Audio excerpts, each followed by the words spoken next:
What's going on, people? We are Tottenham TV. We are, a week away from the World Cup. Unbelievable. Can't believe we're a week away.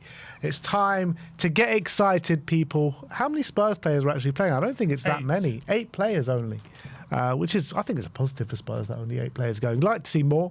You'd like to see more Spurs players involved. But in terms of getting ready for next season, I think it's a positive for us. Depends how many are still here. Well, that's also true. Next season revolves around the players who've stayed behind. That's also true. The 8 who are going, are we all hoping? I'm trying to think. Romero is the only one. Romero is the only one who's probably going to leave. We're hoping all the other ones stay, aren't we? And the players who aren't going, a lot of them we're happy to see go, I guess. Yeah, I guess. But look, we've got a lot to get through today. We've got some transfer updates to bring to you. I think at some point today we might get a Here We Go as well, which we'll get into on the update. But let's do a quick message for our sponsors, OK Jersey. Let me just get the link for you, actually. I haven't put the link in the live chat. But obviously, the best jerseys on the internet right now. As you're gearing up for the World Cup, there is no better place to go to than OK Jersey for your World Cup jerseys. And obviously, they got all the Spurs stuff as well. This is from them, top quality stuff. We get 15% off. You ain't getting a better deal on YouTube right now. You ain't getting more than 15% off. I guarantee you that. No one is offering a bigger discount than us for OK Jersey. They are, like I keep mentioning, top for all your football clobber. And there you can see England, all the different World Cup teams. And they've got unbelievable range as well. Hoodies, jackets, training kits. They've got anything you want, basically, they've got on that website. And they even do customizable, if you contact them, customizable shirts. But all 48 nations at the World Cup, they've got kits for all of them. So any country you're looking to support the World Cup, if you go to OK Jersey, you'll find the country that you're looking to support, and you can get it in time for the World Cup if you order now. Exactly. So listen to Sim and order your jersey now. okjersey.com, 50% off. Spurs15 is the code. The link and the code is pinned to the live chat as well. So get your stuff from OK Jersey. And I see someone in the chat saying, my dad's been telling me about OK Jersey. We'll have to buy from them soon. He's been telling you. So come on, get with your parents. He's been telling you. Has he told you to use the Spurs 15 code, though? Yeah, exactly. Did he know about the 15? You go and tell your dad about the Spurs 15 code. That's what it's all about. All right, cool. Let's get into it. Before we start and get into the Tottenham content... You're wondering what all this is about. Exactly. We've got 4 boxes here. What do you think these 4 boxes are? Any guesses? Any guesses what we're about to do with these 4 boxes? Well, we are going to do our World Cup sweepstake. We've got 12 players. We've got Iggy, Amir, Sammy, Barry, Marlon, me, Josh, Brian Daigle, Sim, Danny Kiriakou, Ashmatic, and Brains, all in the sweepstake. We've got 4 pots. Each player is going to get 1 team from each pot. So pot 1 reads as the favourites, obviously Spain, Argentina, France, England, Brazil, Portugal, Netherlands, Belgium, Germany, Colombia, Morocco, and Croatia. Pot 2 will be USA, Mexico, Uruguay, Switzerland, Japan, Austria, Senegal, South Korea, Sweden, Ecuador, Norway, and Turkey. Pot 3 will be Australia, Egypt, Iran, Bosnia, Scotland, Paraguay, Ivory Coast, Algeria, Tunisia, Ghana, Saudi Arabia, and Czech Republic. And pot 4 will be New Zealand, Haiti, Jordan, Cape Verde, Qatar, Curacao, Uzbekistan, Panama, Iraq, Congo, South Africa, and Canada. So those are the 4 pots going into this sweepstake. The way we're going to do it is we've got the trusted shithead here with us today, and we're going to pull the names out of the hat of the participants. And then we've got pot 4, pot 3, pot 2, and pot 1. So once we pull the names out of the hat, we'll be pulling out the teams from pot 4 to pot 1. So are we ready to go, people? Are we ready to go? I can't hear anyone ready to go. Ready? Come on, people, get pumped, get excited. Who's going to get who in the sweepstake? And by the way, there is £120 up for grabs here. Everyone's putting in £10. Big money, not to be sniffed at. All right, first name out the hat. First name out of the hat is... I need to be able to open it. Who's that drawer that could open it? Iggy. It is Iggy. Iggy is the first name out of the hat. Unfortunately, no Italy. No Italy. In this World Cup. Oh, I'll take his pot 4 team.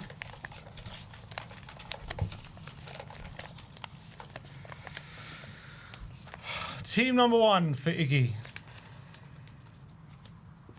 Uzbekistan.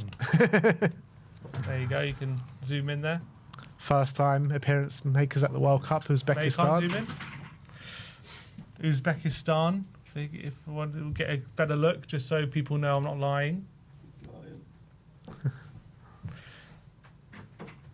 There you go, Uzbekistan. There you go. You can do the other two. I'll do these two. So Iggy is at Uzbekistan. His pot 3 team is... Come on. Bosnia. You can't really see it. There you go, Bosnia. Bosnia and Herzegovina. They've got a fairly old team. You've got Edin Dzeko in the squad. Not decent shout for pot 3. There you go. Pot 2. Pot 2. It's not a great start for Iggy, but then again, I don't think anyone's going to have a great start with pot 4 and 3. Never know. Could be a massive upset in the World Cup. Everyone's in it to win it. Pot 2. Senegal. Senegal. It's a good pot 2 team, I have to say. That's a good pot 2 team. I think they're dark horses, man. Look at their team. They have a very, very good team. Who's Senegal. in their team? Ndai.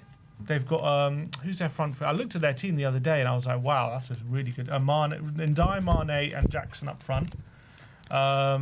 They've got a very good midfield 3 as well. Idrissa Gueye, Papagaye, and who's the third one? They've got a good back. The whole team is good. Edouard Mendy, still Koulibaly. They've got a very good team. Tape. Yeah, I don't think he's going to start, but you can do pot 1. All right, this is the money maker for Iggy. Who's he going to get?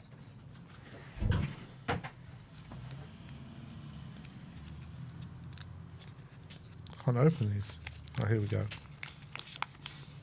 It's Italy. No, I'm joking. Hey. It's Brazil. Brazil for Iggy. So Iggy's 4 picks, the first 4 picks that have come out the hat, he has got Uzbekistan, Bosnia, Senegal, and Brazil. Happy with that, Iggy? Is Iggy happy with that? Brazil. All right. Brazil. That is the one done. Who is next out the hat? Senegal's a good pick, man. I'm telling you. Brains. Oh, Gav. Is he going to draw Scotland? One sec, some of these are stuck together.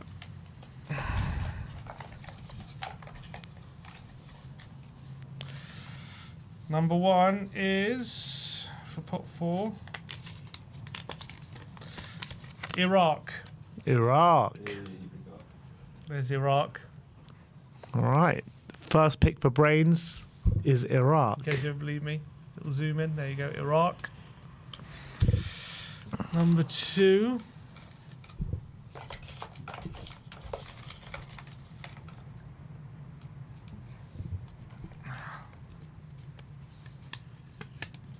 Iran. Pot 3. So he's got Iraq and Iran. Jeez, Brains going full Middle Eastern. All right. Yalla Habibi. Inshallah, he'll get another Middle Eastern team in this one. Pot 2 team. Norway. That is a dark horse. Norway. Haaland. Odegaard. There you go. Sorloth. And Brains for his pot 1 team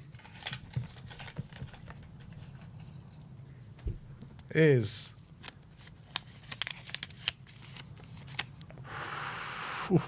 Spain. He's got Spain. Spain. The Euro winners. Favourites of the tournament as well. Spain. He's got to be happy with that. He's got to be happy with that. He's not even interacting. He's even in the sweepstake. Not even in. Come on. Not being interacting in the group. But big up brains. Iraq, Iran, Norway, and Spain. Wow. A lot of big hitters already out. So Brazil and Spain out. Still some big teams to go. Portugal, England, France, Argentina. All right. Next up. Sammy Shaqiri. You want to come pick yours? The man that makes the magic happen. All right.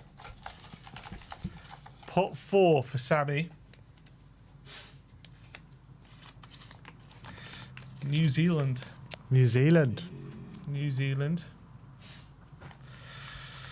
Pot 3.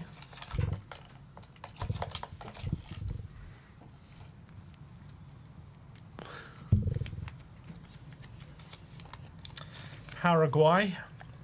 That's not a bad pot 3 team. Not a bad pot 3 team. Roque Santa Cruz, is he still around? I don't think so.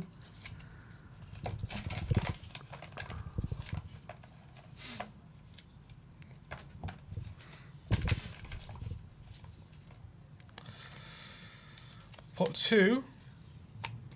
South Korea. He's got Sonny. Oh, I'm jealous. Yeah, I wanted South Korea. I wanted South Korea. Damn it. Sammy Gray.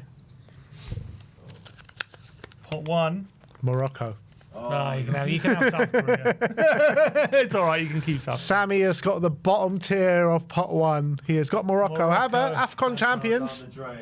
AFCON champions. True. Got to the semi-finals, to be fair, last World Cup, didn't they? They are a dark horse. They're a good team, Morocco. What in England? Didn't you get England last time? Yeah. All right. Who is next?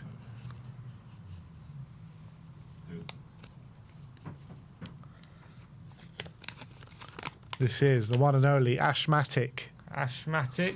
It's his go.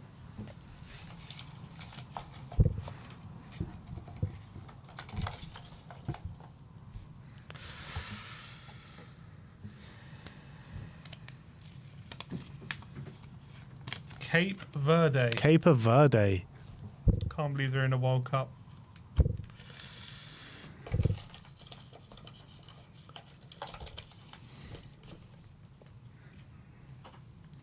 Pot 3. Oh. Ivory Coast. Well, that's not bad for pot 3. That is not a bad pot 3 team. Ivory Coast. Can't really see with the yellow. Ivory Coast. Pot 2.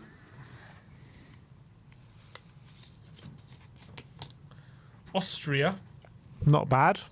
Those were everyone's dark horses going into the Euros last year. And Ralph Ragnick. And Ashmatic's number 1 choice will be from pot 1. Belgium. Don't think he's very happy with that one. Cape Verde, Ivory Coast, Austria, and Belgium. So, Belgium. Belgium, notorious flops at tournaments. True. All right. We go again. Who is up next?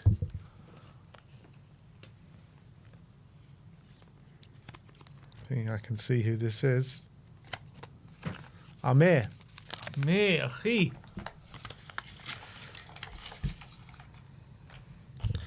Top 4, Amir. Canada. Host nation.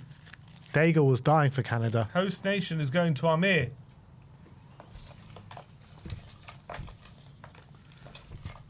Pot 3. Czech Republic. The Czech Republic. Who plays for the Czechs these days? Jan Koller still around? Jan Koller. What's his name? Peckart? Thomas Peckart. Is he still around? Pot 2. Donovan asking, what shirt size did I get? You got to get a size up. Size up, guys. Remember that. Pot 2. Mexico, another host nation. 2 host nations for Amir. All right. All right, here we go. Pot 1 for Amir is... It's where he lives. Vive la France. Vive la France. Oh, wow. What a pick for Amir. He's got 2 host nations in France. Yeah. He's got to be delighted with that.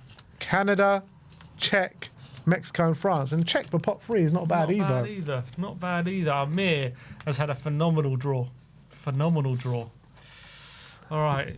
Who's next? All right, next up is... To Brazil. France and Spain are out already. It's Mr. Brian Daigle. Oh, here we go. Should we get him? Call in. Give him the link.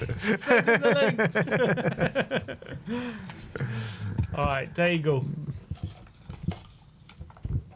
Pot 4. You have Haiti.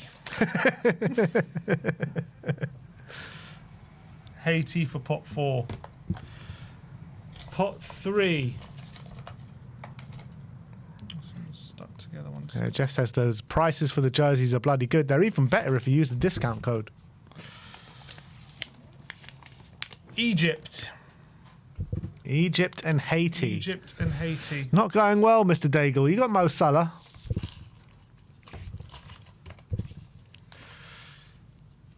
Pot 2. Uruguay. That's a decent pot 2. That's the Uruguay. top end of pot 2. Uruguay Top end for of pot 2. They were unlucky to miss out of pot 1, to be honest. And here we go. Brian Daigle's. Daigle says Haiti are a good team. Very underrated dark horses. Here we go. Mr. Daigle has got Argentina. Oh, Argentina. And, it's not bad, you know. Argentina, Uruguay. And who's the other one? He's got Haiti, Egypt, Okay. Uruguay, Well, and Salah's last World Argentina. Cup, is he gonna do To something get special? Argentina and Uruguay, Yeah, he's done well. he's done very He's well. done very well. So who's still out there then in the pot? Well, pot 1. Who's still out there at the moment? You got the top 3 seeds are now out. So England, Portugal, Netherlands, Germany, Colombia, and Croatia. Pot 1. Someone needs England. England They are need the one England. to get. England are the one to get. Brian Davis says Haiti versus Argentina World Cup final. This next one is Mr. Pessi, Lord Pessi himself. Oh, Lord Pessi. Mr. Josh King. He's going to manifest Colombia or Croatia, surely. Pot 4 for Lord Pessi. Panama.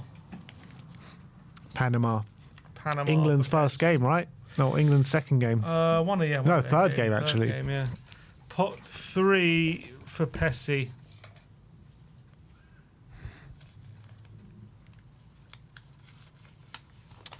Saudi Arabia. Saudi Arabia. Saudi did beat Argentina the last World Cup, amazingly.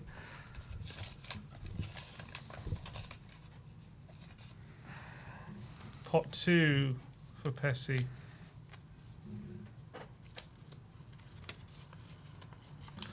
Switzerland. Swiss. Not Always bad have a pot decent 2. tournament, Switzerland. Yeah, usually round of 16 or quarterfinals. And Pessi's pot 1 goes to the Germans. Germany. Julian Nagelsmann's Germany. Switzerland, No one's Germany. really talking about Germany, Yeah. but you know what? Can never rule them out. Never. Never rule them out. So Pessi has got, who's he got? Panama, Saudi, Switzerland, and the Germans. All right, England next is up. still out there. Me and Ben are still yet to be picked. Yeah, I think one of us has just been picked now. It's Ben. You want to do it yourself? I'll pick my own. Rigged. Sim can pick mine then. All right, I'll pick all of it. I'm picking all of his. Conflict of interest. All right, Ben, your pot 4 team is Curacao. You can have that one. Curacao. Happy. I'm delighted with that one. Pot 3. Curacao, I think the lowest ranked team in the tournament. Australia. Don't know if the Aussies will be happy about that. I should be getting Australia. But you're getting Australia. Put another shrimp on the barbie, mate. Pot 2. Japan. I'll take that for pot 2, Japan. Japan. Japan, dark horses. Pot 1. Yeah, give us a real good mix here. Just give it a really good Give it a mix. You want to open it? Praying for England, people. Oh, there's 2 there. The Netherlands. The Netherlands. Mickey van der Ven. I'll take it. Mickey Not van really. der Ven's. Not happy with that. Could have a few players from the Netherlands when the season's out, but not right now. Verbruggen, Van Hecker, could all be Spurs players. Could be. So Curacao, Australia, Japan, and the Netherlands. All right, well, Mickey, it's down to you, mate. Come on, Mickey van der Ven. England is still there. All right. So who we got? Barry, Marlon, Sim, and Danny. Oh God, Danny gets England. So if it's just England, it's either England, Croatia, or Colombia, or who's the other one? Oh, Portugal. Portugal's still not Portugal. bad. Portugal's still not bad. Yeah. 50-50, good or bad. Something inside so strong. It's oh, no. Baz.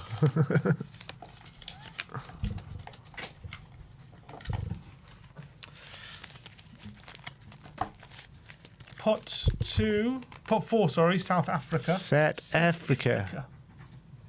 South Africa. Does OK Jerseys ship to Namibia? I think they ship worldwide, so I hope so. Pot 3 for Barry.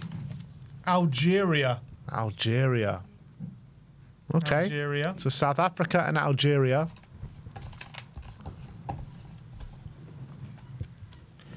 Pot 2. Ecuador. Ecuador. Ecuador. So South Africa, Algeria, Ecuador. And his pot 1 team, Colombia. Colombia. Come on. Barry is in the mud. I've got a 2 in With 3 that chance pick. now of getting a decent on pot 1 now. So Barry has got 2 and South 3. Africa, Algeria, Ecuador, and Colombia. I've got a 1 in 3 chance of getting England. Oasis Flocker says if Sim doesn't get England, he'll send in a £2 super chat. All right, so a win-win. So you either won £120 or you've won £2. Come on. All right, who we got? I think this is it. Sim. Come on, boys. Go on, you gonna Sim. select it? Come on. Sim's group 4 pot 4 pick is Jordan.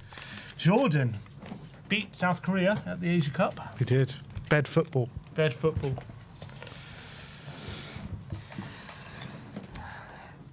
Come on, Pot boys. 3. Tunisia. Tunisia. Okay. So you got Jordan, Tunisia. Not delighted Very so far. Middle East heavy so far. It's coming home. It's coming home. It's coming. Pot 2. Sweden. Sweden. Lucas Bergvall. Bergvall, Isak. No Decky. Did you see that goal? Isaac scored. Football's coming. All right, here we go. Here we go. It's coming. Pot 3. home. It's Pot 1. coming. You want to open it? Football's coming home. It's coming home. It's coming home. It's coming. Football's coming home. It's coming home. It's coming home. It's coming. The luck. Football's Unbelievable. coming home. It's No coming £2 super home. chat for us. It's coming home. It's coming. England, Jordan, Football's Tunisia, coming home. Sweden, and Oh, England. boys. Unbelievable. Manifested it. Ben picked it for me. You all saw it. Ben picked it for me. Rigged. Rigged. I didn't pick it. Come on, boys. All right. Danny and Marlon, the last two left. First up, Danny Kiriakou. Portugal are the team left that you want. DR Democratic Republic of Congo. All right. That's Danny. Who's this Danny? Danny Kiriakou. Danny.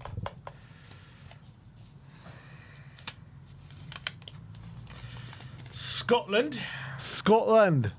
You Scotland. take the Highland and I'll take the Lowland. Oasis is in the legend. I'll send it anyway. Come on, Oasis. Big up. Scotland for Danny. USA. Host nation. USA and Scotland, not bad. So who are the last two pot one? Or Croatia. Portugal or Croatia? Yeah. Who do you want, Danny? Do you want Portugal or Croatia? Portugal or Croatia. All right. He has got Croatia. I'm joking. It's Portugal. Portugal. It's Portugal. Portugal, which means we should have one player left, which should be Marlon. Scotland, Congo, USA, and Portugal for Danny. That's actually quite strong. That's not terrible. That's not terrible, actually. Yeah, the last one. Should be if Marlon. If this isn't Marlon, then the whole thing we have to start again. It is Marlon. Marlon, who's got Qatar,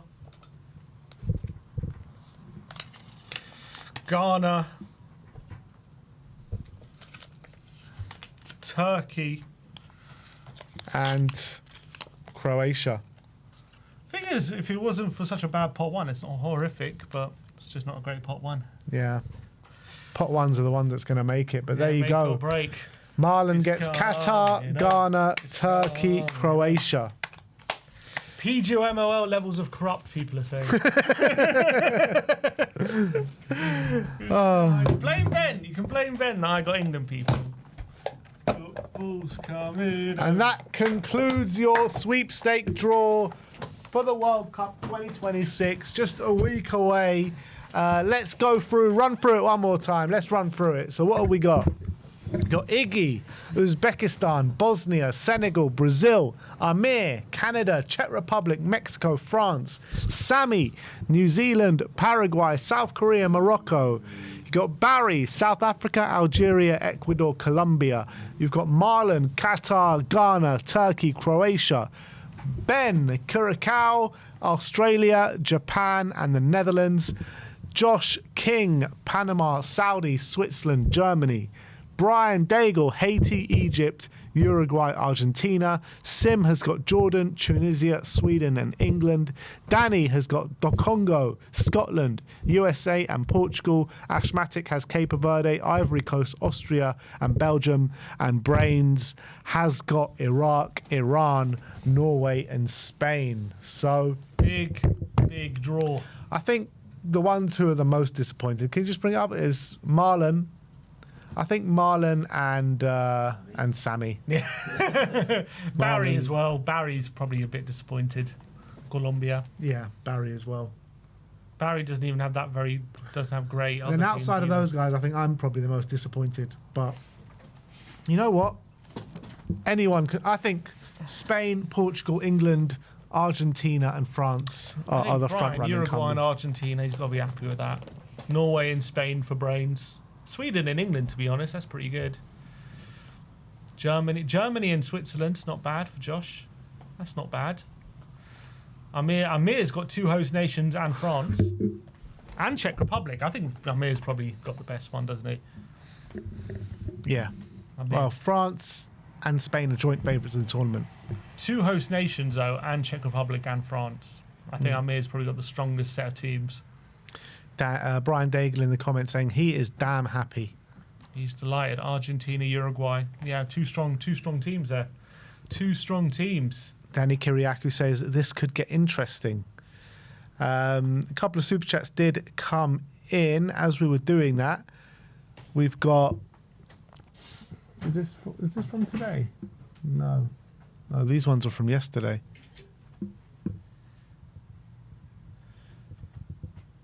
So, Rob Welsh says, "Come on, Wales." Oh, carry on. Oasis Flocker says, "Sim the legend. I'll send it anyway." Come on. He knew it. He could tell. He knew it from the moment. He was saying it from like early on in the thing as well. He could tell. I was getting England. Come on, boys. We're bringing it home. Michael, I just watched Dear England yesterday. I'm all hyped for the World Cup now. Oh, is it out? Is it? Dear England's on iPlayer. Is it? Yeah, watch it. It's good. Michael Hellman, member for 44 months, says, "I expect nothing less than a calm and orderly transfer window. I really want Lee Kang-in in a Spurs jersey, even over Morgan Gibbs-White." Wow. Lee Kang-in over Morgan Gibbs-White? Not over Morgan Gibbs-White, but I would love Lee Kang-in to Yeah. come. We should be in for him. And Oasis Flocker, member for 50 months, says, "Legends, proud member of this wonderful channel. Come on, you Spurs." So those are super chats. Big up to each and every one of you. Remember to go and get your OK jerseys as well. Link is pinned to the live chat. But it's time to get into some Spurs talk, people. It is time. So let's go into the Tottenham update.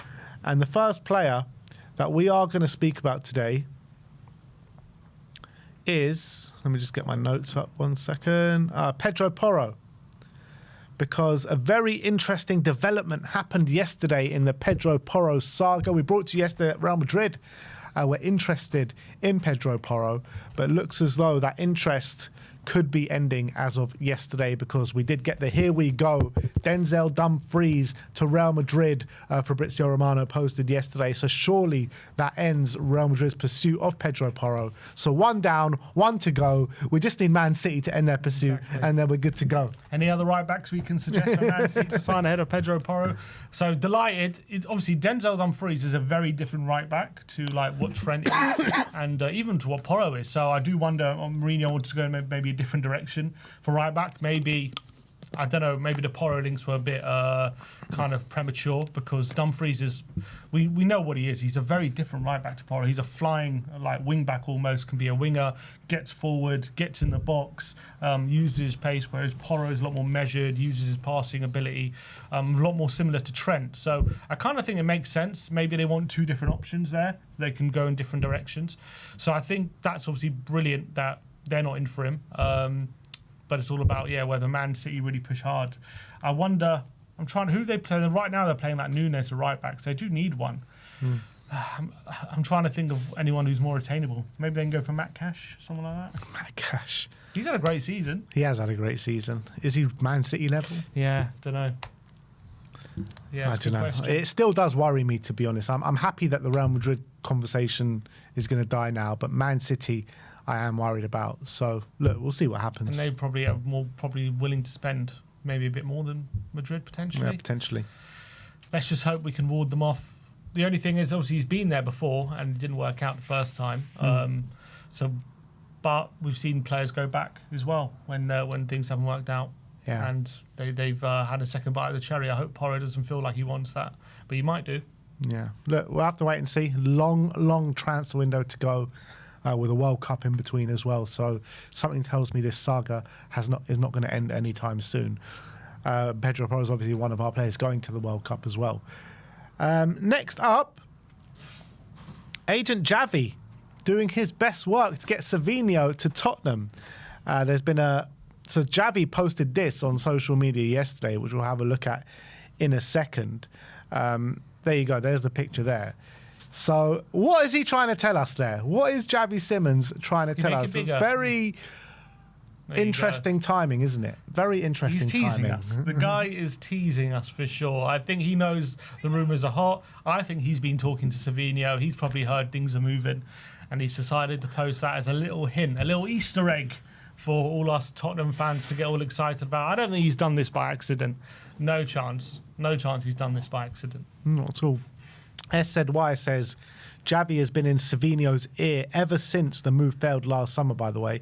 This guy loves the club and wants to see us succeed so much. You must know this.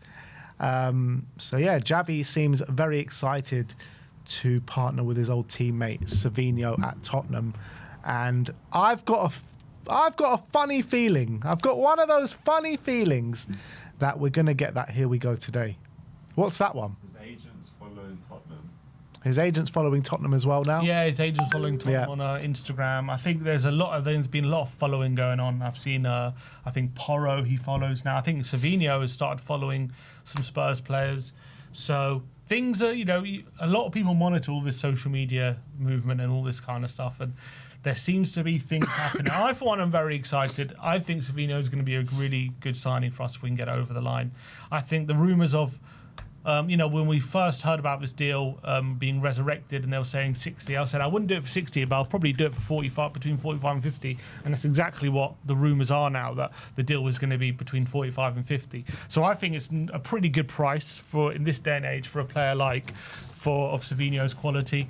I think it gives us much more threat down both wings. I think, having two wingers who can cause threats for either fullback of the opposition, pinning them down, it's going to cause spaces in other positions as well. I think a lot is obviously not just about, I think we're looking at him not just because we think he's a brilliant winger who can get us goals and assists, of course, but I think tactically we want a dual threat on each wing of two players who can really go at their fullback. I think that's what De Zerbi really wants. So I think Savinho is kind of perfect for that, and I think it gives us real tactical flexibility as well. So for me, I'm really excited. I think it's a really exciting signing, and I can't wait to see him in a Spurs shirt. Let's just hope we get those three great words from Romano, and I think it'll be a good look. It'll be a third signing if we can get him confirmed, and it's been a pretty decent start to the summer. Yeah, I'm expecting announcements for Robertson and Senesi. I'm not sure if that's going to come when the window opens or whatever. The window doesn't open till the 15th of June. But I do think we're going to get the here we go from Savinho either today or tomorrow. But I've got a funny feeling it's going to come today. So let's wait and see. As soon as it comes, we will be reporting it for you guys. So let's wait and see what does happen on that front. Let's talk about Luka Vuskovic. There's been reports in the Croatian media. A publication called Sportsget Novosti says, we received information from a reliable source about what Luka Vuskovic has told his managers and Tottenham. I think he means his agents. He told them that he is now concentrating on the national team, that all talks and negotiations should be stopped immediately and postponed until after the World Cup. He does not want anything to distract him from his focus on Croatia and the World Cup. And when he returns from America, he will decide where he will play next. The option to continuing to play for Hamburg does not seem likely. The report went on to say, are there offers and interest from big clubs? There are. It is not just letters, that's true. He put them all on hold. Vuskovic is only 19-year-old. He has his first big competition ahead of him, which he's dreamed of, but it's clear that no one, not even him, can dictate everything. We often used to see players receive offers to make their heads spin before or during the World Cup. And that's just how some of our players were signed, talking about Croatian players. For example, even Rakitic of Barcelona in Brazil, that the young stopper wants to avoid that and return to club matters when he's done with the World Cup. He's made it clear to Tottenham and to the people that represent him. It remains to be seen whether this will be possible given the pressure of the market. But it's clear that Vuskovic, although young, thinks very maturely. Yeah, and I think he's done that all his career, made very mature decisions and made decisions which a lot of players, a lot of the time, make the wrong decision. And he's gone on loan to clubs where he knows he's going to play, where he's always taken the next step every time. He came back to Tottenham. Maybe some other players in his position that summer under Thomas Frank would have been looking at the situation thinking, I backed myself. I'm going to, I think I can break into this team. I'm good enough. I'm showing how good I can be. But he took the decision, you know what? With those two players there, I just want to play every single week. I want guaranteed playing time. And it was a mature decision from him then. And I think he's clearly got a very good head on his shoulders, Luka Vuskovic. But it's very interesting when he says the bigger teams is their interest. When he says it's not just letters, which means maybe they're putting in offers already. Maybe there's actually offers on the table from them. And what are they saying to him? Are they saying, come here and you'll play? You'll play every week. And if we're not giving him those assurances, and he's getting those assurances from big teams, then that's a situation where, especially with his contract not being signed and he's only on 10 grand a week at the moment, Obviously, we want him to sign a new one, which is going to really increase his wages. But if he's getting that increased wages and he's getting, let's say, Barca or another big team in his ear saying, look, you come here, we'll give you massive wages and you're going to play every week, then it gets a bit scary from that point of view. So it depends what we have in store for him. I think, again, he's 19. I don't think he's going to be in a rush to do anything. I think his priority, and I think it's right, and from what he says and what all the communication from him, his priority, whatever club he's at, is to play. That is his priority, clearly, his development, getting better. I don't think he thinks, I'm 19, I'm the best centre-back in the world, I should be at Barcelona right now starting. I don't think that's where his head's at. I think he just wants to play football week in, week out at a good level, keep improving his level and keep developing. That is what his concentration, that's what the indications to me tell me. So if Tottenham are telling him, you'll play, I think he'll stay. But if we're saying you'll go on loan but sign a new contract, maybe, but go on What loan if these somewhere. big clubs are telling him he'll play? Yeah, the maybe. If they're telling him we'll play, and if we're saying, look, we want to keep you, but we're not guaranteeing you for, like, you're gonna have to battle for your spot, and we're gonna bring in Van Hecker or something, then all of a sudden I think he might say, okay, maybe I'm better off somewhere else. If we're telling him maybe you'll go to like a really decent club on loan for one more year and then you'll come back, I don't think, and you'll sign a big contract which is going to guarantee you a much higher wage and a longer deal, I don't think necessarily he kicks up a fuss if we do that. But I think he only kicks up a fuss if he's not going to play. That's his Yeah, I agree with thing. that. I agree with that. But it does worry me that some of these clubs, because we've seen Barca, I know it's usually La Masia, but we've seen that they're not scared to put teenagers into their first team. And Luka Vuskovic is that good. So if they do stump up the money and they're in his ear saying, all right, we're going to give you first team football as well, that worries me massively going into the summer. I just hope Spurs do everything that they could do to tie this guy down for the foreseeable future, because the guy's a generational talent. Like, if a club like Barcelona, look, this is all just hearsay at the moment, it's just conversation, but if a club like Barcelona are promising first team football, there is no reason why Spurs shouldn't be offering him first team football. There really isn't.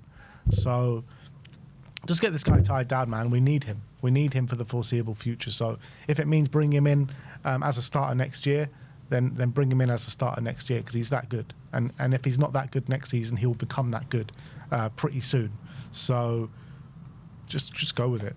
I think he'll sign a deal. I'm not 100% sure he'll be in our first team next season. Whether he goes on loan or he is, I think there's a good chance he will be. But I think there's also a good chance he comes back and we still think maybe one more year and then he comes back. But I'm pretty confident that we're not going to sell him this summer. I'm pretty confident of that. I don't think he's going to refuse to sign. As I say, I do think I don't think he's been making. I do think, honestly, it would be a rash decision to kick up a fuss and force a move to Barcelona at this stage of your career right now. I think he'd be getting ahead of himself a bit, in my opinion. I know you get big clubs in your ear, but nothing's guaranteed. Even if you move there, maybe you're not quite ready. All of a sudden, you're out in the cold, and when you thought you were ready, when you're not. I'm not saying that's not the case. I'm just hypothesizing. I don't think he's here to make a rash decision. I think forcing a move like that, where maybe it's not the best for his development, I don't think he's going to do that. But he might not be convinced that staying at Tottenham is the best for his development, though. That's the thing. But look at him now. Yeah, it's been brilliant for his development. Yeah, on loan, it's been brilliant for his development. I'm that's talking part about of where Tottenham. he's going to be. I'm talking about that. Like, he's seen maybe teenagers come in, and I think Gray has come on leaps and bounds, but Bergval's taken a backward step in his development. The reality is that it's been a shit show at Tottenham. The whole thing has been a complete shit show. And if he's got a team like Barcelona who is used to playing teenagers, used to having them in their first team and not scared to put them in, and they're saying to him, you'll come and start for us, you'll play a significant part of the season, I can see his head being turned. The difference, I think, for me, is right now where Tottenham and Barca are at. Barca, if he comes in, and they need to be winning every game, they need to be winning the league. That's their standard. If Vuskovic isn't quite up to it immediately, he's out the team. He won't be picked. At Tottenham, right now, there will be some leeway because of where we are. And let's say we don't sign a centre-back and it's just him and Danso, if he makes a few mistakes or he's not 100% ready, but we're bedding him in, he'll be allowed that time and that leeway. He won't be allowed that at Barca, in my opinion. That's just like he won't. I think he'll be allowed that game time to make that mistakes at Tottenham right now. If we've made the decision we're going to keep you, I think it's with the knowledge that he might need some time to probably acclimatise, but he'll be given that leeway. At Barca, there is no leeway. It's very much you're ready or you're not. And I don't. So that's why I'm saying I don't think it's the right decision to go to such a club like that right now at his age. In my opinion, it's too much of a risk. I think it's a rash decision. I think stay at Tottenham if they're guaranteeing you play time, sign a contract. And look, you're 19, you're not even in your 20s yet. There's plenty of time to move to Barca and these other teams. Yeah, that's what I would say to him. But I'm biased and I want him to join, I think it makes play sense. for Tottenham. I think it makes sense. And I think it's what he'll do. I hope so, mate. I really hope so. But that is Luka Vuskovic not making any decision until the World Cup has finished. In terms of Marcus Rashford, apparently there has been a few kind of tentative links between Spurs and Marcus Rashford. And reports from the Manchester Evening News, Football London, a few other publications all saying that Marcus Rashford has reportedly no interest in joining Tottenham Hotspur or Newcastle this summer if a permanent move from Manchester United to Barcelona does not go ahead. He currently has a 26 million buy option for Barcelona, but they've just signed Anthony Gordon. So I don't know if that's going to happen or not. But yeah, apparently he's got no interest in joining Tottenham. He says that now. I mean, I think it's easy to say that now. When he's going to the World Cup, maybe he thinks, if I have an amazing World Cup, there'll be more players interested in me. But a lot depends on what are Man United's plans. For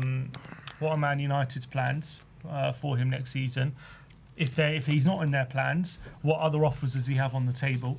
If he's not going to, how many offers does he think he's going to get that are better than Tottenham? Maybe he thinks, if I'm not going Barca, I'm just going to stay and fight my place for Man United. Maybe he feels that way.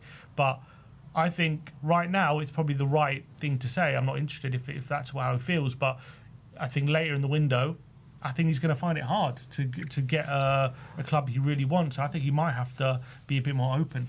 You know what? I don't really want players that are not interested to join my football club.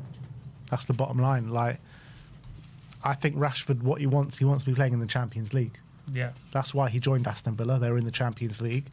That's why, Barcelona, obviously. So I think Rashford is obviously holding out for a Champions League club. And if he wants to join a club just for Champions League, then he's not going to want to join Tottenham, and I don't want him. Like, if he doesn't want to join Tottenham, then whatever. Like, it's not the end of the world. I would love to see Rashford at the club if he wanted to come here, but he doesn't. So that's it. There's nothing to say about that. How true these reports are anyway. Yeah, if this report is true. If it's true, who knows? But obviously the transfer window moves very quickly. How many times have Tottenham been rejected by a player, then a few days later they come back and all of a sudden a few years later.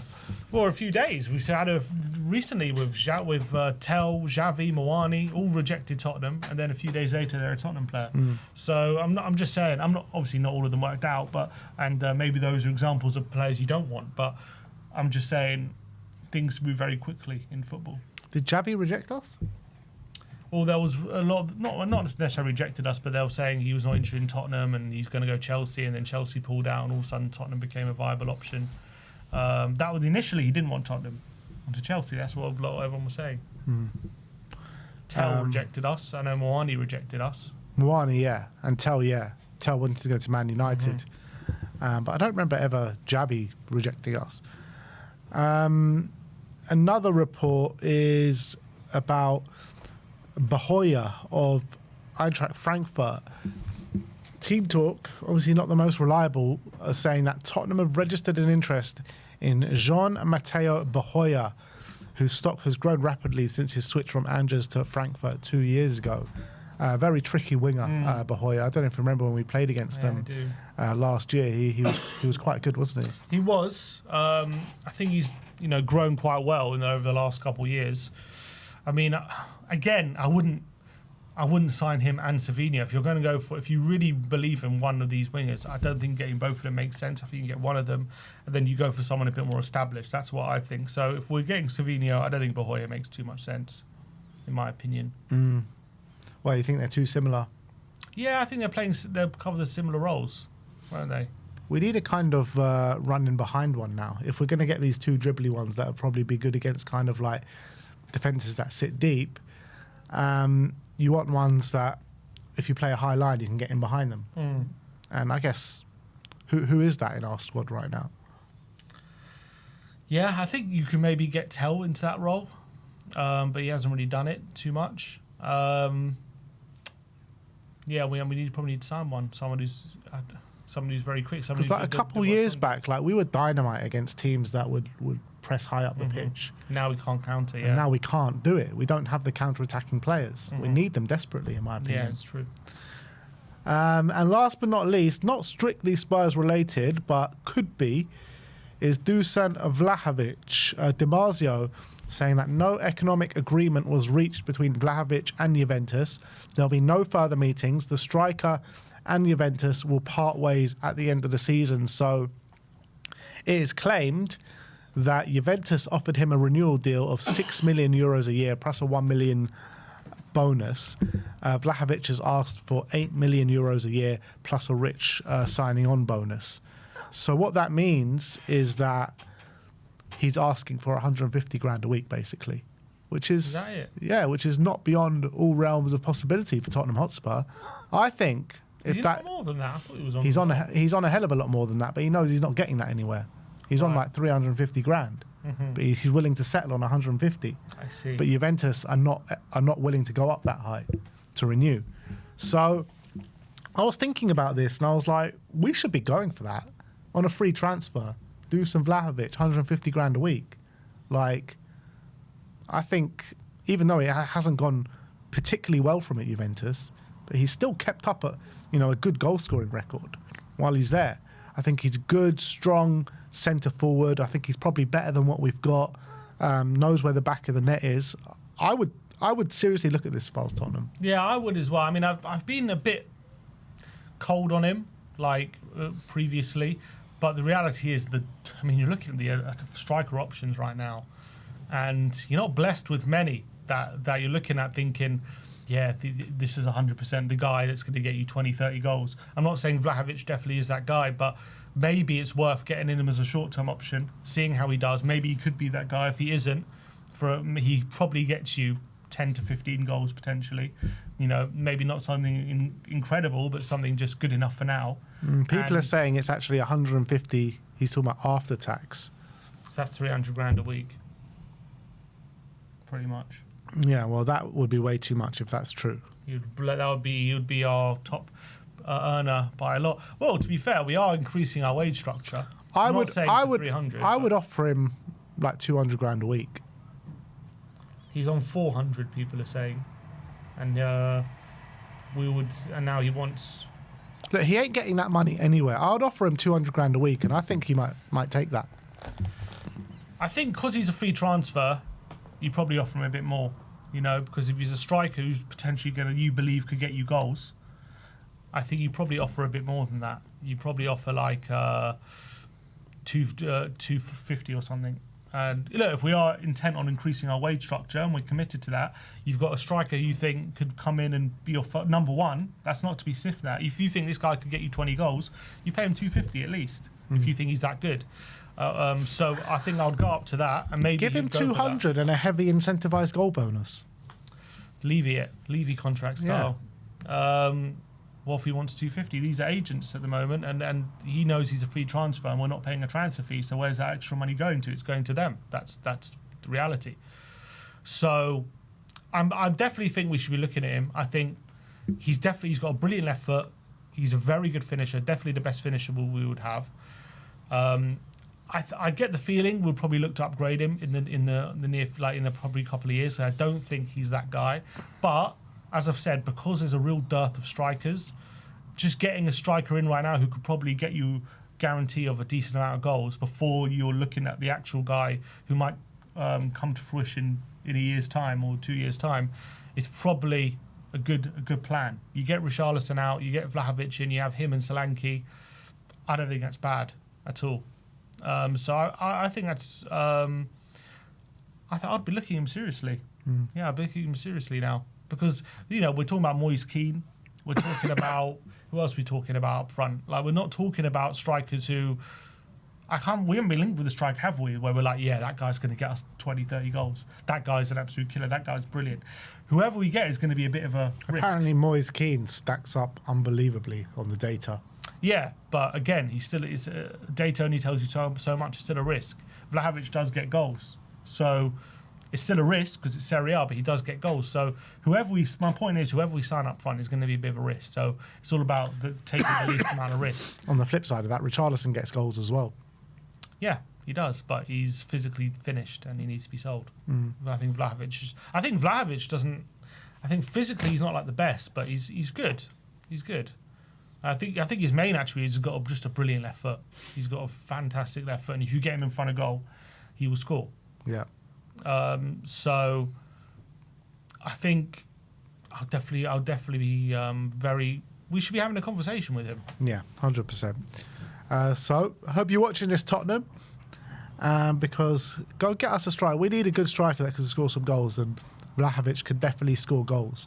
So let us know your thoughts on those situations in the comment section below. That is your Tottenham update for today. And we move on, people. But just before we move on, I've seen a few questions about OK Jersey, about shipping fees and everything like that. It must say it somewhere on their website. It must say it.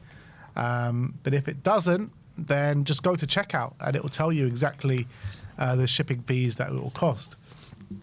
But on checkout, do remember to use our code SPURS15 because it gives you 15% off. Best place on the internet to get your jerseys, to get your clobber for the World Cup, to get your clobber for next season. The new Spurs kit's going to be released this month as well. So make sure to get it from OK Jersey. This is an OK Jersey. That's an OK Jersey. Everything's OK Jersey here. And it's all top quality stuff, mate. It really is top quality stuff.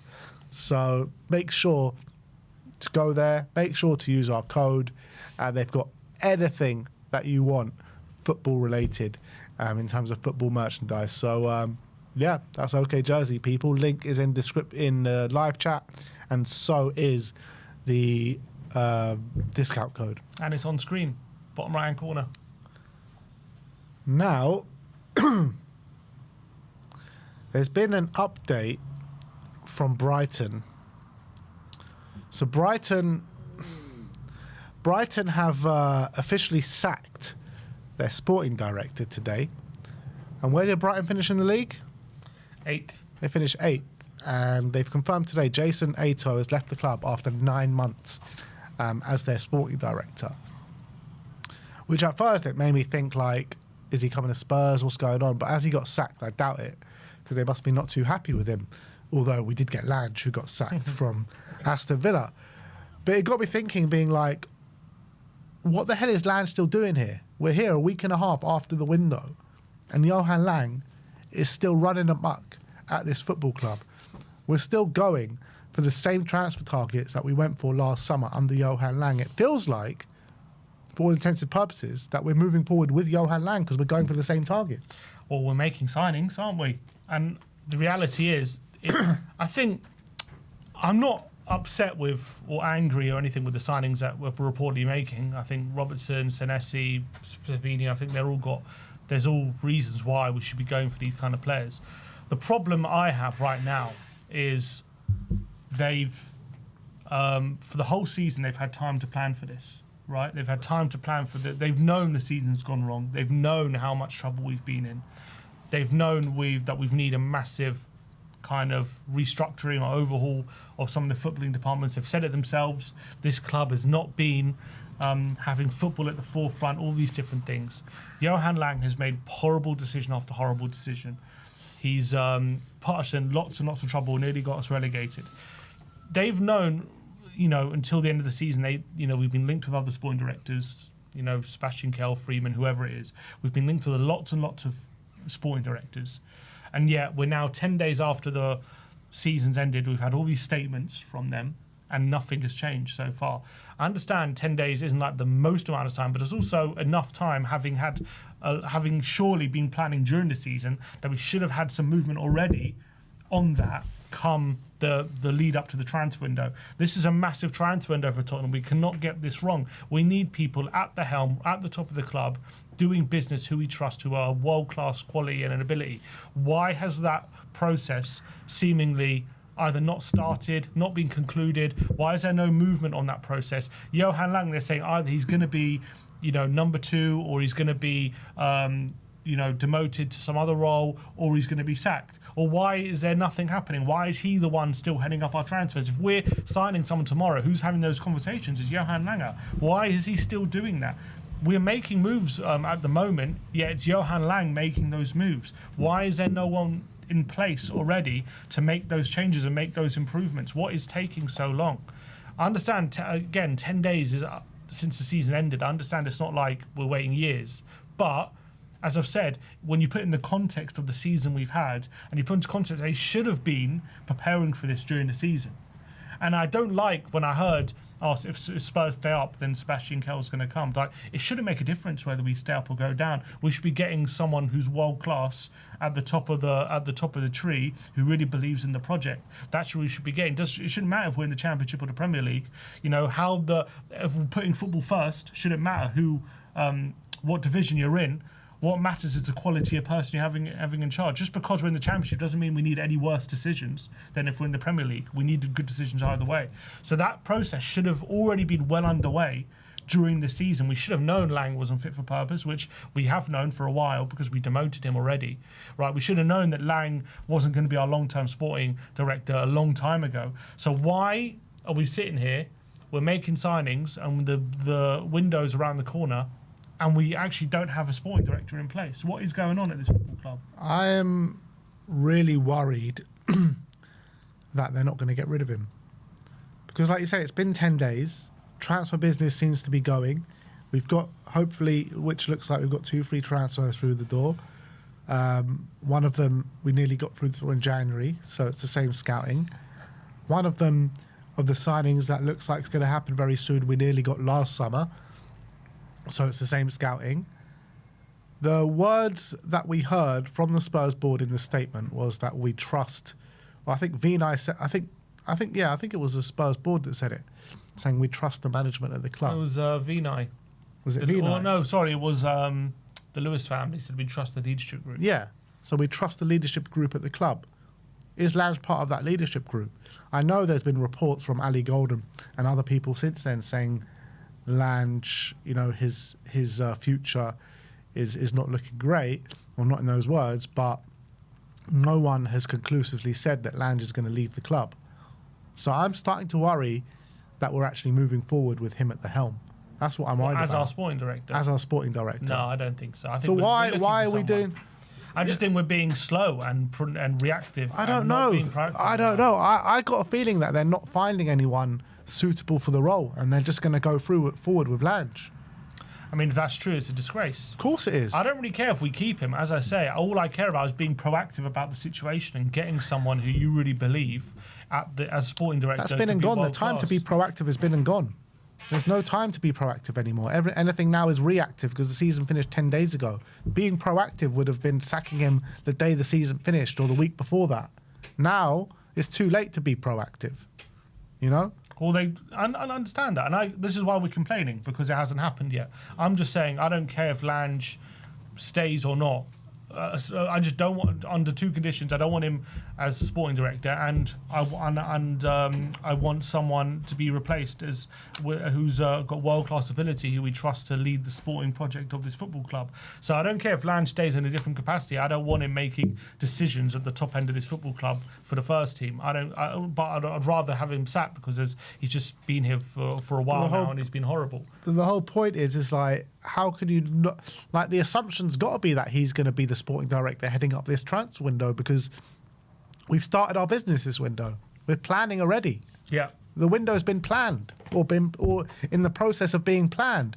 We've got potentially 3 signings through the door already, which looks like they're all happening. So the plan looks like from outside looking in that the plan is to go forward with Lange. Like, how are you going to expect a new sporting director just to come in straight away and to plan the whole window?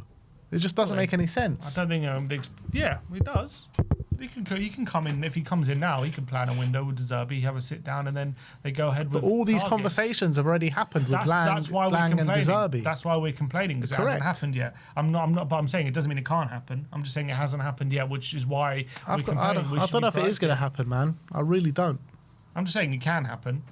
Like anything can happen. I'm saying I think it looks a bit unrealistic at this stage. So you're saying if we sack Lange tomorrow and Braun Spawn Director, it's unrealistic to go ahead with a window? Yeah, but it's not going to happen tomorrow, is it? I'm just saying it can still happen, right? Of course, I just said it can happen, but right now it's looking unrealistic. I don't think it is. It is, because the whole planning has gone with Lange at the helm, and we're signing players that Lange has scouted, that Lange tried to sign last summer and in January transfer window. So how can we sit here and be like, all right, we're going to plan with another sporting director when Lange is literally doing the job right now, and the window that we're in right now is being headed up by Johan Lang? Yeah, but the window's not even officially open yet, so a lot can change. And I want Lange gone. I want someone else making the decisions, and I want a new sporting director to be heading up the new transfer window 100%.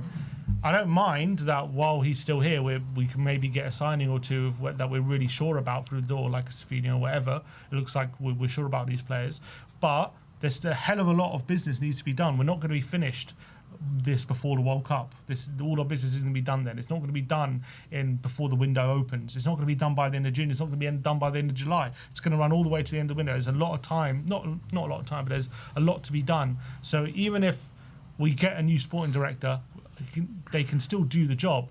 But what my point is, my worry is we haven't been proactive about this situation. This should all have been dealt with. We should be ahead of this situation, and we should have had someone in place so that we could proactively go and attack this window in the manner that it needs to be done. It just seems as though we're prodding along, still kind of using Lang for the time being while we search for a sporting director, which we haven't sorted out yet. Why haven't we sorted out yet? Why haven't we got anyone in the door? Why haven't we got someone right now who's planning for the summer? Because right now, whoever, I do believe we're going to bring someone in. And when they do come in, they're going to have to be playing a bit of catch-up. They're going to have to be, sitting down, having those conversations with De Zerbi, having those conversations with the management, and decide what direction we want to go in, what signings we want, all these different things, who wants to go, who wants to stay. Whereas we should have been having these conversations, in the lead-up to the end of the season. They should have been knowing this situation was coming, the club, the hierarchy, and they should have been proactive and got someone lined up for when the season ended. They should have been already had those conversations. So I don't really understand what we're still doing here. And we're still going ahead right now with Lange currently in charge. That's my problem. I'm not saying but I don't believe it's unrealistic to change it and have a good window. I don't believe that. But I just don't understand why we aren't being proactive about it. You bring in another sporting director, he's going to need time to assess the whole situation. He's going to need time to figure out what we need, where we need, how we need. All this is going to be such a process that it's going to take time to implement. Lange has been here now for so long. He knows, he thinks he knows what we need moving forward. And he's the one that's been in the room with De Zerbi and talking about everything. So, I don't know. Look, I think a new sporting director can come in and do a job this summer. I'm not saying he can't, but when you're looking at the whole situation and when you're looking at what we've been doing so far, when you're looking at 10 days ago since the window's shut and he's still here and they haven't made a change, it does feel like Lange is going to be here. I don't know if they're going to make the change this summer. I really don't.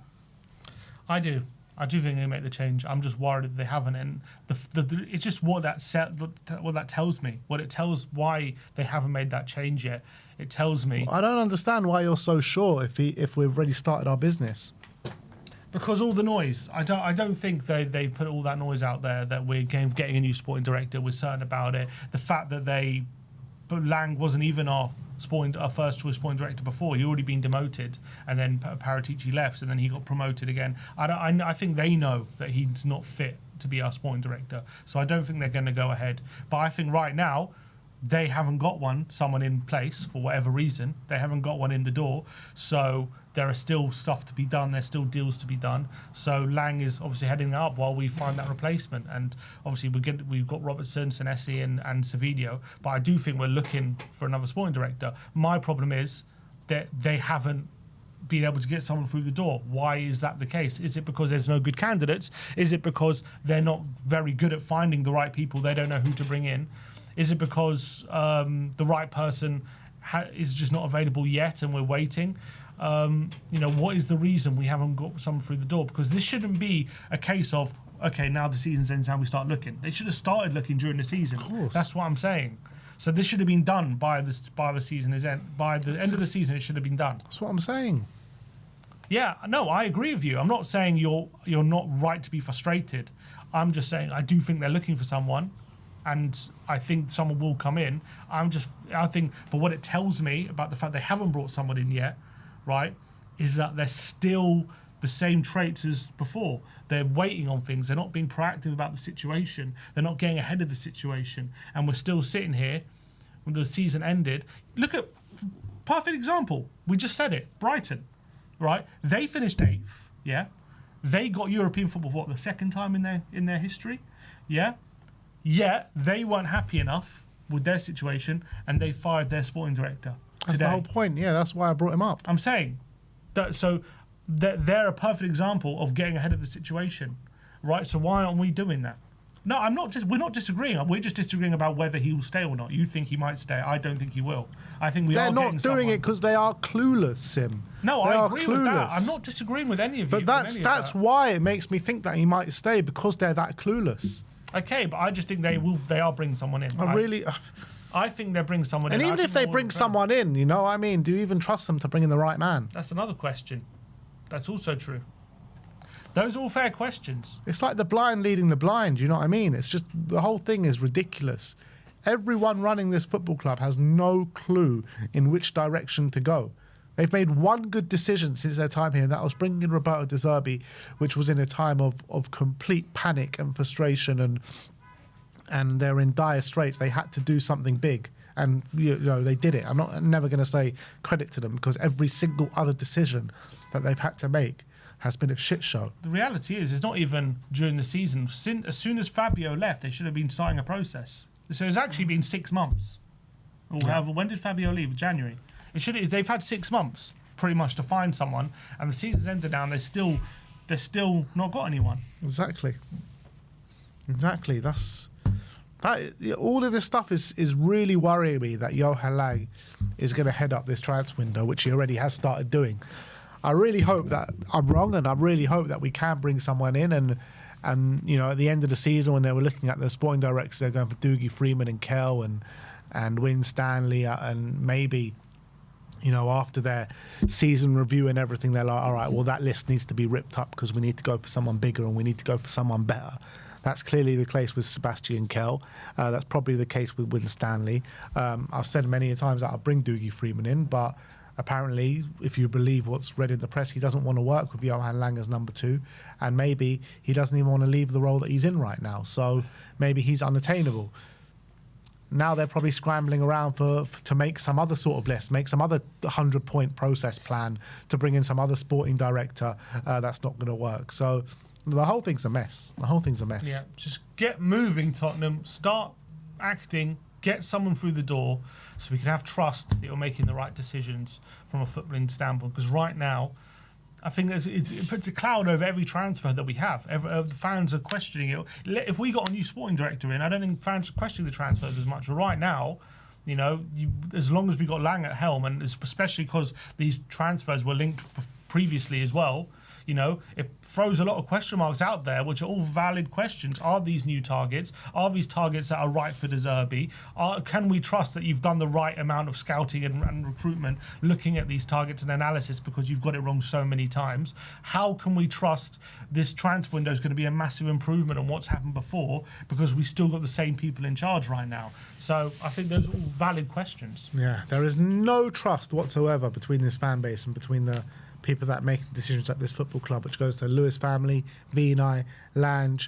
So, I'll tell you, if a new sporting director came in and we brought it and we were linked with Savinio, I reckon there'll probably be a bit of a less split. Maybe I would even think about it a bit more positively. But because it's like the same kind of people making these decisions, it just makes me think negatively about it.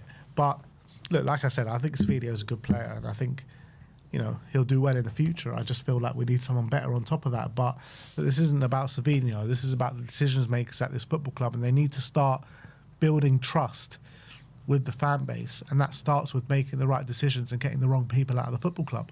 And that first person that had to get the sack or had to move down in the club was Johan Lang, and we haven't done that yet, which is just ridiculous, the whole thing. Get moving, Tottenham. Yeah. Well, that's our rant over for the day regarding Johan Lang and how this football club is run. Once again, big up to OK Jersey. Get your jerseys 15% off. Get 15% off.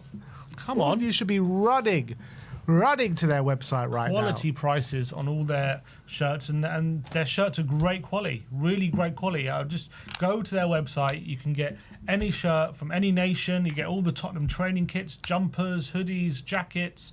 They've got retro shirts as well. All brilliant quality, all replica shirts, but they're all fantastic. You wouldn't be able to tell. Just go over to their website, okjersey.com. Spurs15 is the code on screen for the discount as well if you want to get 15% off. But it's a brilliant website. Good quick delivery. If you order now, you can get your shirts in time for the World Cup for all 48 nations who are participating in the World Cup as well. Exactly. Spurs stuff as well. All your Spurs club are on there. And your new Spurs kits will be on there very, very soon. Surreal just said, I've ordered the New England home shirt from OK Jersey. Ours is going to be with us very soon as well. We've just got the New England one as well. I hope you used the Spurs 15 code, because that means you got 15% off, which was already cheap shirts, already £15 for a shirt. So you can get 15% off that. So you can't really go wrong, can you? You cannot go wrong with OK Jersey. So get on their website, see what you want, and make that order today, because top quality stuff, guys. So yeah, big up to the OK Jersey. We've got a super chat here from Powery saying, I signed Savinho and Keane in FC 26 and we're first in the league, 10 goals in the first 6 games.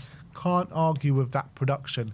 Well, it seems as though your FC 26 team have a better sporting director than the Spurs, but they did sign the same targets. I've heard enough. Get them in. Jacondre Jones has just rejoined as a member, 63 months. Get your membership today, people. All right, it's time to react to your comments once again. So let's see what we got here. What comments have we got?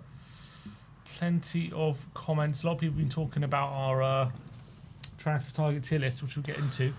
Isaac Kim says, hear me out. I don't think De Zerbi really wants to use the likes of Paulinho, Basuma, or even Gallagher. He used them based on the situation the club is in. With pre-season ahead, he can truly implement what he wants the player to play. So I believe the likes of Graham Bergvall will have a great chance to impress him further. Let's trust De Zerbi on this. So he thinks that with the relegation battle, he just got all the experience he needed in the team, but next season it might be different. I think there's validity to some parts of what he's saying. I do believe that that's why Bergvall and Gray didn't play too much in the run-in, because he did want the experience. And I do think Graham Bergvall probably do have a good shout to play significant game time in the season next year with a whole pre-season under De Zerbi. The one I just disagree with is Paulinho. Like, he's adamant in terms of Paulinho in everything he's saying, that he's saying 100% I want him to sign, 100% I want him to sign. So I don't think he says that if he doesn't want to use him next season. I'm not saying he doesn't want to use him, but he also didn't start him in the first 3 games he had him. Yeah. So there is truth that he didn't necessarily want to start him, and he was kind of forced to, because Basuma wasn't maybe quite cutting it, and he scored the goal, and he came in and obviously did very well. Yeah. So I do think there's truth to the fact that I don't think in a perfect world he would start Paulinho like most games. Well, he didn't start him for the first 2 games, wasn't it? 3. Was it 3? Sunderland, Brighton and Wolves. Yeah. Yeah, you're right. But the thing is, he said 100% I want to sign him multiple times. Like, it's not like just a throwaway comment. Like, he is adamant about it. It's true.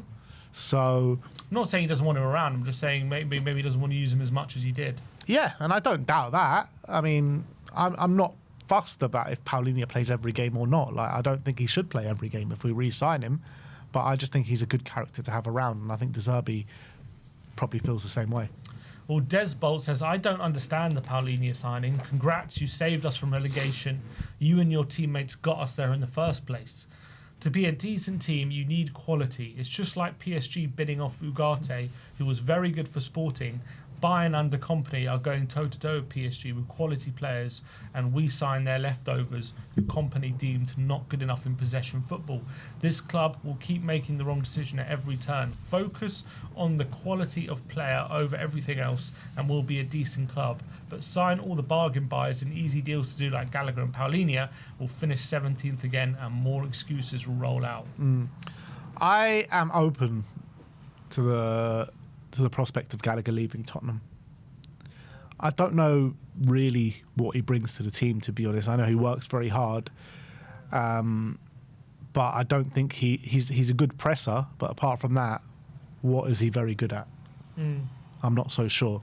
I am open at the prospect of letting him go because, look, we've spoken about it here many times. We do need to make some decisions on some midfielders. So I'll be open about Conor Gallagher.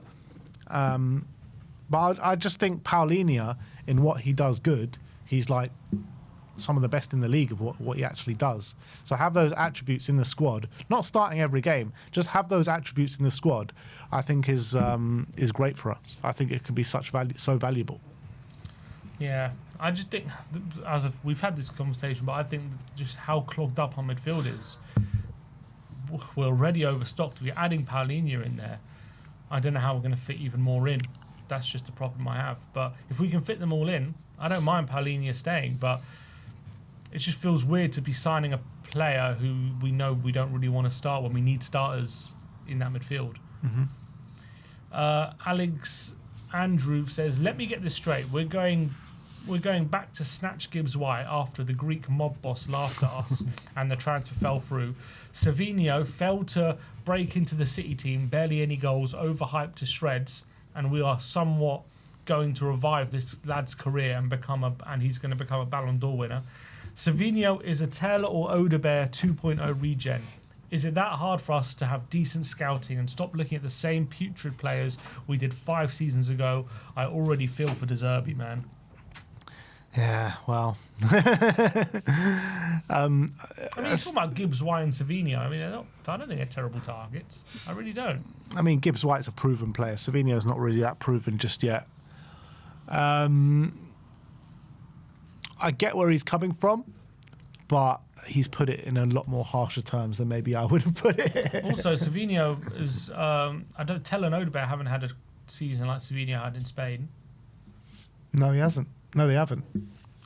So already, I think he's proven to right now be bad. And I think, look, as I said, in the Premier League, I think he has shown he can play in this league. I know he's maybe not had as many goals and assists as we would like, but you watch him. I don't think as a player you've seen he's like really struggling in this league when you watch him. I don't see that. I think you see spits and spurts. I don't think you've seen him ever like consistently do well in the Premier League. I think sometimes he looks...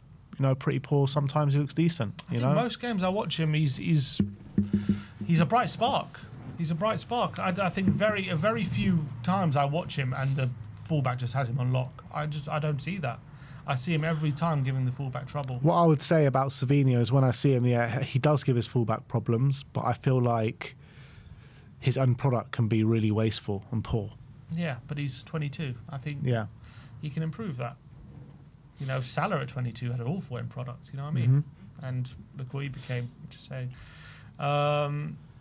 Lava Birds Farm says, fam, you are reading too deep in the headlines that he's our only target. I assure you, the window has just opened. This is a good start because we need someone on the left. They should send Tell on loan, try get Leao, and that is 2 good wingers. Savinho will be a fantastic player, but he just couldn't get in the City team, but he'll grow. I like this deal. I wasn't saying that he was our only winger target. I was saying he's our number 1 target, which means you go in... Top target. Top target, I mean. And that means you go into a window with a list of targets, and he is the number 1 priority for you going into the window. And I don't think he should be the number 1 priority. I don't mind signing him first. That's not what I'm saying. But I'm saying he shouldn't be the be-all and end-all for the window. He's a very good player, and he can be, well, he's a good player, and he can be very good in the future. But we need someone right now who should be the be-all and end-all, that should be better than Savinho. Like we've both discussed, you know. You want to sign Savinho plus one that's better than him. We're not going to sign one that's better than him if he is our top target. So I disagree with that. I think you're reading too much into that term, top target. I think what he's saying, well, when he's our top priority target right now, I think what they're saying is basically we're looking to sign players during this window, but you can't sign all players at every single moment. Right now, he's our top target because he's gettable at this moment and he's on our list. So let's get him in. We're prioritising him at this moment because we can get him in right now. It might not be the same for all. We might have wingers right on our list who are better than him, or might be we want more than him, let's say, but we can't get them right this second because there might be a World Cup, or they might be waiting for different situations or whatever. So right now Savinho's there, so we're prioritising getting him in because we can get him in and we want him. Yeah, that's what I read. That's how I read that. I don't think that's what top target means. That's not what top target means. Just because you bring him in first and you get him in before other targets, you know, you can get a target in later on in the window, but he's the one that you really wanted. He's the one that you're chasing all summer. He is the top target. Just because we bring in Savinho in first, you know. So, look, if he is our top target, which he might be, he might not be. If I'm reading into it, who knows?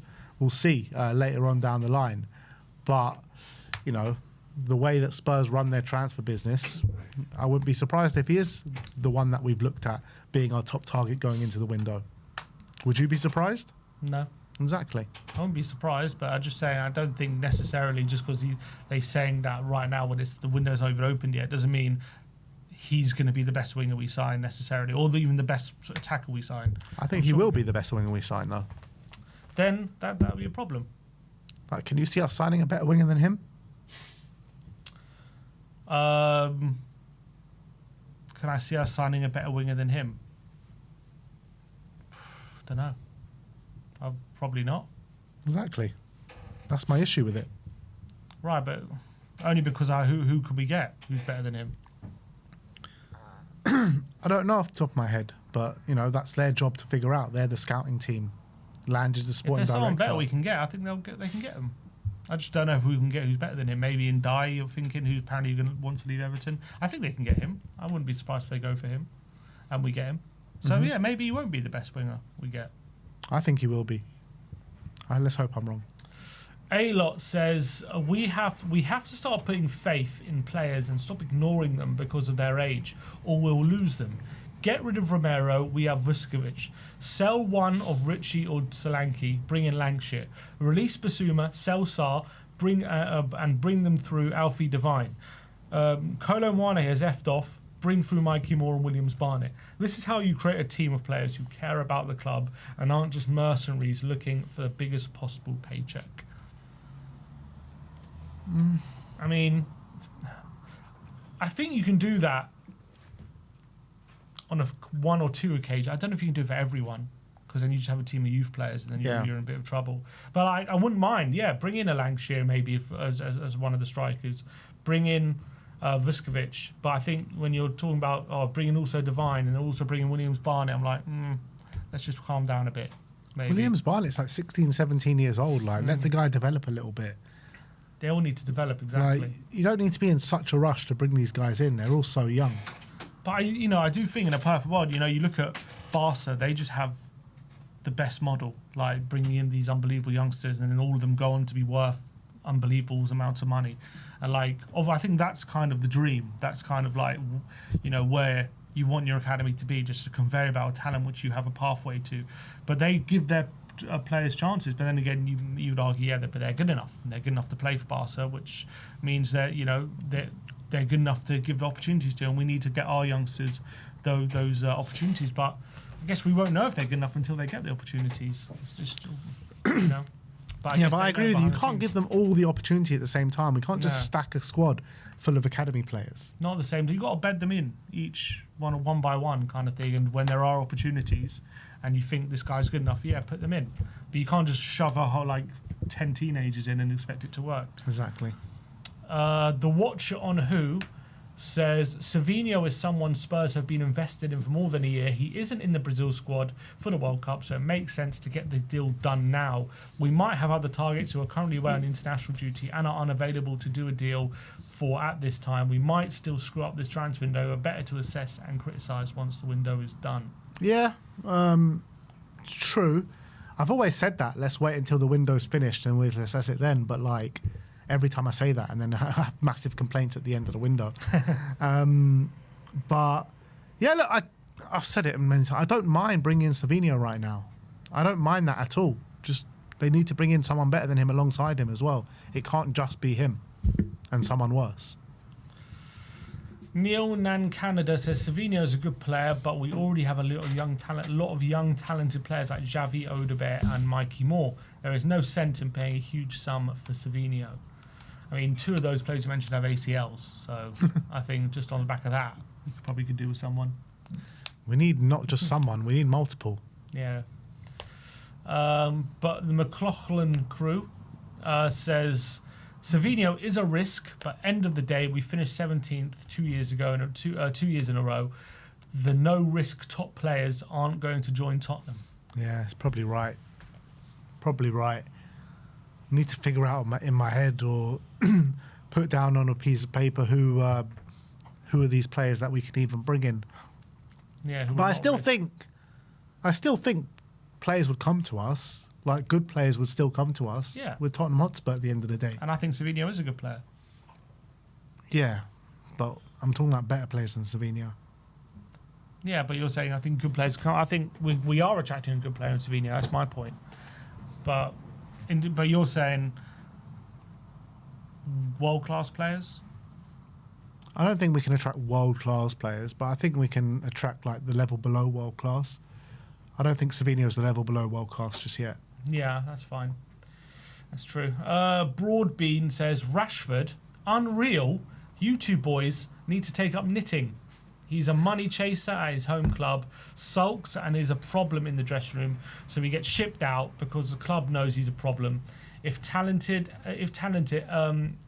he's a problem, if talented, and he demands 300 plus K a week. So he goes to Barca and declares his love, blah, blah, blah, and then can't be bothered turning out week after week. So now they don't want him even for 26 million.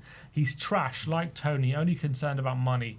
And once you've got him on a 5-year deal and they don't bother, you still owe them £60 million. I think it's harsh to put Tony and Rashford in the same camp in that sense. Like, Tony was brilliant for Brentford right up until the end, wasn't he?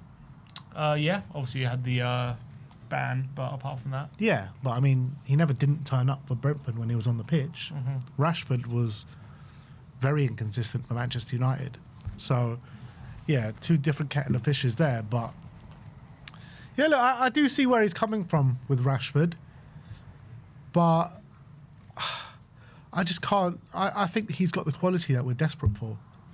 Tuchel trusts him. You know, Tuchel's put him in the World Cup and he's going to start him probably on the left wing.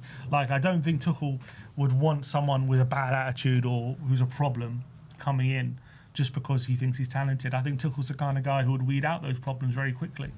And there's a reason why he put him straight back in, because he's got a very unique ability of unbelievable pace but incredible shooting ability. Like, he's not like the best dribbler, but he's the guy we were talking about before, that running behind guy. He would be perfect for that. Mm-hmm. That's what you want with Rashford. That's why you saw Rashford, whenever they played against Liverpool or Man City, he'd always come alive. Mm-hmm.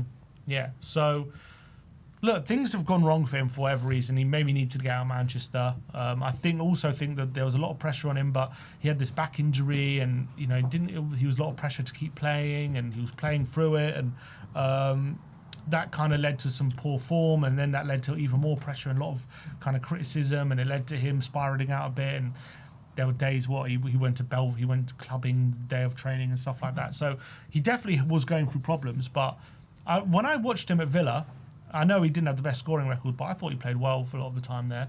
And when I watched him at Barca... I thought he was up and down at Villa, to be honest. I mean, I watched him. I thought he played well. And again, he didn't score the most amount of goals, but when you watched him play, I thought he played quite well a lot of the time. Mm. And then you watched him at Barca, and he had a pretty decent season. He's been better at Barca than he was at Villa. Yeah, he was only at Villa for 6 months, but I thought he did all right at Villa. I think Villa, when I was watching him in the Premier League, I wasn't that impressed, to be honest. In the Champions League, I was impressed. I think also in the Premier he had some good games. Like, Some good games, yeah, but Yeah. not enough. yeah, but he was fine. I thought he was quite good at Villa. Like I don't think he was bad. I think if you ask Villa fans, they probably wanted him permanently, but it didn't happen. But probably because of the wages. But I think if there's an opportunity to bring him in, I would be open to it. But I think the point you made before, if he doesn't want to be here, there's no point having someone with that kind of attitude as well. So Exactly. that's a good point. Stacey Bennett says Lacroix from Palace is just as good as Van Hecke, and I think we could tempt him. Did Lacroix partner Van de Ven at Wolfsburg? He did. Run it back? Run it back. Run it back. Obviously, he has been playing in a back three, but I don't see why Lacroix couldn't play in a back two. He's got unbelievable physical qualities. I don't think he's quite as good playing out the back as Van Hecke, but I don't think he's bad either. He's just not quite. I think Van Hecke's like a brilliant passer, whereas Lacroix is like a decent passer. I remember Similar to when Van de Ven. we signed Van de Ven, and we were just like, why don't we go get Lacroix? Why don't we? But he is a brilliant centre He's back. basically Saliba light. I would say Lacroix is maybe too similar to Van de Ven in a way. They kind of fulfill similar roles. They played together in a defence They did, at yeah. Wolfsburg, Yeah. and they both played very well there. Yeah, but that's Wolfsburg. Wolfsburg, Yeah. better than us right now. No, I'm just saying, doesn't mean just because they formed a partnership doesn't mean it was the perfect partnership. You know what I mean? I think partnering some Van de Ven with someone a bit more aggressive, a bit more front-footed, I think, and a bit better on the ball. I think both of them are kind of similar level on the ball. Not bad, but they kind of both play a bit too safe. They don't play those line-breaking passes that Romero plays, Senesi, Van Hecke. So I think that's maybe a caveat, but maybe you put him in a different system because he has been playing quite, a pragmatic system, hasn't he, Lacroix? Yeah. So maybe he can be a different player. He's obviously a brilliant defender. I'm not going to sit here and say he's a bad defender or would be a bad signing. I think the perfect world would rather someone who we know has got a bit better passing ability. But I think it would make us very hard, to score against. He is, as I said, he's at Saliba light. But Saliba works so well because he's got that aggressive Gabriel next to him. Yeah. So that's part of it. Alexander Harding says, my wife is a Roma fan, so we watch all their games. Kone is one of those strong, dribbly centre mids who's very good on the ball. He has great power, close control, and progresses the ball up the pitch very well, but doesn't contribute too much in the way of goals and assists. So basically, it sounds like what we were hoping Basuma to be. Yeah, it does. Basically. a good Basuma. Sounds good to me. I mean, a lot of people wax lyrical about him. How is he off the ball? You mentioned all the good stuff on the ball. Does he cover lots of ground? Does he is he defensively disciplined? All that kind of stuff. Those obviously question marks. Kid Medley says, I'm Italian. What the F do you mean Locatelli unreal signing? What's the hype around this mid player? LOL. Have you watched one Juve game ever?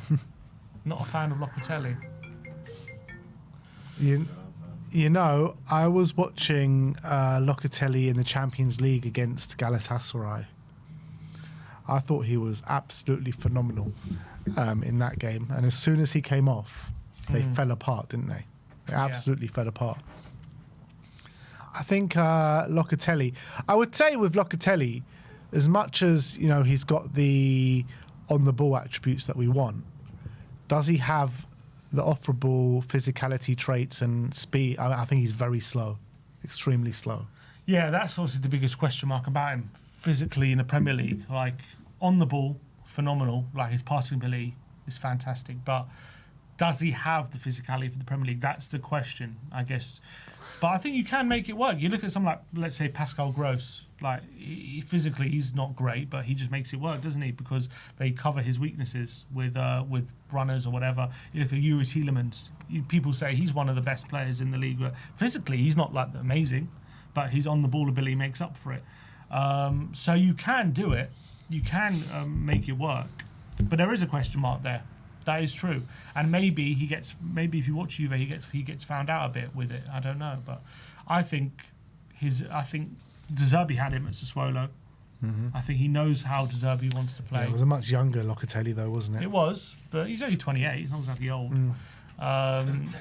He knows how. I think De Zerbi would love him through the door, and I think he obviously provides something we just don't have. And I think when it comes to passes, he'd be one of the best passers in the league. Yeah, 100%. And Nigel Gates says, if Spurs had any vision, they'd go for Lee Kang-in. The South Korean at PSG played 27 games last year, 18 starts, would challenge Kudus as the starting winger. Wharton came from the Championship. He didn't do too bad. Rashford said he doesn't want to come to Spurs. But in terms of Lee Kang-in, I mean, we've always been saying get him in. I have been waxing lyrical about Lee Kang-in for years now. I said last summer that we should have brought him in. I said in January. I literally say every transfer window, bring in Lee Kang-in. And I'll keep saying it. I think the guy's quality. And he can play in the number 10 position, play off the right. It's someone we could do with right now. Yeah. For sure. I've never been that impressed with him on the right, to be honest. No, but you can fill in there, if you need him Yeah. to. I think in the 10, he's brilliant. He's got such an eye for a pass. He's got a great shot on him. Very creative. I think he'd be great. So, look, there are question marks. Maybe he's obviously very small, but I think he's got the... He's a bit of a pit bull, I think. Yeah, I think he's got the technical ability to get around that, though, as well. I don't think he's weak. He's a bit of a pit bull. Like he can shove players off. Obviously, and look, he's not the strongest player, obviously, but I don't think he's like a weak player. I don't think physically would be a massive problem. Yeah, you're probably right. But yeah, those are your comments for today. Keep them coming. We'll keep reacting. And one last little plug for OK Jersey. 50% off all your football kits with the code SPURS15. Get your OK jerseys today. Whatever jersey you want, from World Cup jerseys, every nation, Tottenham, any other Premier League team that you may want, any other team around Europe that you may want, whatever you want. Retro jerseys as well. I think they go back like the last 25 years or whatever, even more. Look at these classic kits that they've got on there. It's just incredible. Yeah. So, and they do all the customization as well. Yeah, you can message them and customize your own kit, and they can do that for you as well. Yeah, I'm saying the customization on like names in the back and all that kind of stuff. Fantastic. The training kits are lovely. They've got so much variety and such affordable prices, and it can even be more affordable with our code SPURS15. Exactly. 15% off. On average, about £15 a jersey, and then you get a further discount with SPURS15 code, which is in the live chat along with the link. So come on, what are you waiting for, people? Jumpers, jackets, training kits, the normal kits, new kits, old kits, every kit that you could want. So that is OK Jersey, and that is it from us today. I want to thank you all for joining us today. We'll see you all very soon. Like, subscribe and comment, and as always, come on you Spurs.